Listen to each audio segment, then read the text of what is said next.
Десетици илјади пратки од кинескиот гигант за e-трговија Тему се испорачуваат секојдневно до македонските граѓани.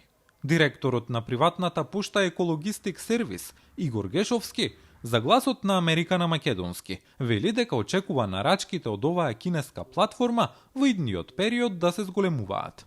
Иначе Македонија традиционално е доста посветена на купување на пратките од Кина, тоа од периодот од претходно, кога беше присутен само AliExpress на овие пазари. Сега нормално веќе година дена се дистрибуира во Србија, таму е бум, има повеќе нивоа на купување на Тему. Ние сме во почетната фаза, таа што е до 20-21 евра. И натаму ќе следи зголемување на обемот затоа што ќе растат и побарувачката на пазарот со разни видови на стоки, повредни стоки, дури ќе одат во намешта и техника. Да знаете, тоа е тренд. Сега они влегува во западниот свет прво, направи огромни резултати. Имат систем кој едноставно им дава примамливост на купувачите. Гешовски смета дека Северна Македонија и регионот се неквалификувано потрошувачко општество со високо ниво на бирократија која представува кочница за трговска размена. Државата треба да учи лекции од Кина, вели тој. Западот, што ме прашавте, спие во моментот, пошто ние сме, како што кажав, мало општество, мала економија, не само Македонија и регионот, и они веројатно заради тие бирократски бариери до сега не влегоа, тоа умешно го искористија кинезите и направија бум. И ако не направат приклучок, има најава, морам да кажам, дека од големите светски платформи од западот има најава за регионот, но веројатно кај нив тоа оди многу поспоро и ние мора да научиме лекцијата од Кина, која станува супер сила во продажба на интернет и нивната веројатно е таму. Ако ме прашате дали ќе се развива ова или ќе има стагнација. Конкурентните цени, разновидниот асортиман на производи, но интензивните маркетинг кампањи што Тему го чинеше повеќе од $2 милиарди за рекламирање на Мета, и овозможија новаа кинеска компанија значително навлегување на западните пазари. Од Сојузот на стопански комори на Македонија велат дека онлайн нарачките ја намалуваат продажбата на домашните производители и продавачи. Потребно е прилагодување на новите начини на пазарење, вели Орце Симов, председател на Комората за информатичко-комуникациска технологија.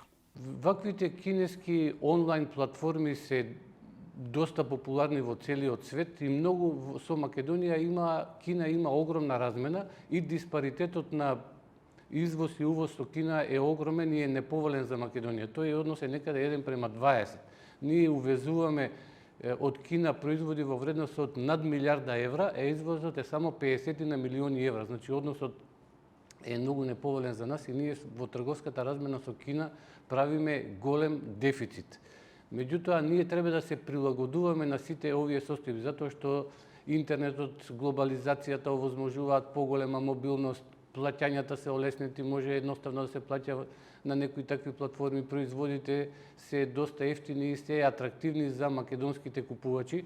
Пазарењето онлайн носи и ризици, а од Организацијата на потрошувачите на Македонија предупредуваат дека граѓаните треба да бидат многу внимателни при пазарењето, оти нарачуваат на сопствен ризик. Доколку имаат некој проблем, тогаш они се обраќаат до самиот трговец, бидејќи таму има некои форми, платформи каде што може, да се приговара, да се вратат парите, да се замени производот, комуницираат директно со трговецот, кој што сепак мора да кажеме не е регистриран во Македонија и доколку не успеете да се договорите со него и иако тврдат дека можат, дека ги заменуваат производите, дека им ги враќаат парите во одредени случаи, во тој случај пак треба да се свесни потрошувачите дека и овие трговци не се регистрирани во Македонија, туку се некаде надвор во странство и во тој случај не можат да бараат да си ги остварат своите права согласно Законот за потрошувачи или потрошувачките права кои би ги имале доколку купуваат од домашни компании. За да ги заштити малите и средните бизниси во земјата од ефтините производи што ги нуди Тему, Индонезија ја забрани оваа платформа.